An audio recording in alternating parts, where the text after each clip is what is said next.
দর্শক, বিশ্বকাপ মানেই তো আপনি ব্রাজিল, আর্জেন্টিনা, ফ্রান্স, জার্মানি এদের সাপোর্টার। কিন্তু এই বিশ্বে কি এদের সাপোর্টার আপনি কাউকে মিস করছেন?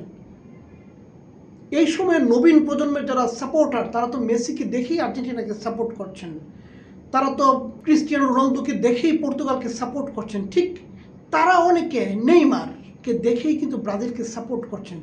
ওই নেইমার কিন্তু অনুপস্থিত, তিনি স্কোয়াডে আছেন, আলোচনায় আছেন, কিন্তু মাঠে নেই। মাঠে এখনও তিনি 2টা ম্যাচ হয়ে গেল, নামতে পারেননি। আজকে থেকে সবার কাটিং ম্যাচ শুরু হয়ে গেছে এবং অ্যাট এ টাইমে গ্রুপের 2টি ম্যাচ অনুষ্ঠিত হবে।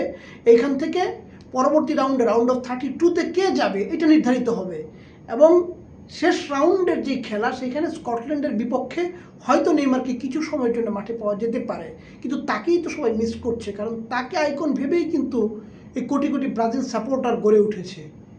সুতরাং এই যে নেইমারের যে মিসিং, সেটা ব্রাজিলের প্রেসিডেন্ট নিজেও তাকে মিস করছেন, তাই তিনি তাকে বেডরুম প্লেয়ার বলেছেন। আসলে তো এখন নেইমার বেডরুমে আছেন, উনি রেস্টে আছেন, হয়তো আগামী ম্যাচে মাঠে নামতে পারেন। কিন্তু এই নেইমারকেই বিশ্বজুড়ে কোটি কোটি ব্রাজিলের সাপোর্টাররা মিস করছেন। তিনি মাঠে নেই এবং তিনি খুব দ্রুতই মাঠে ফিরে আসবেন। সাপোর্টাররা আনন্দিত হবে।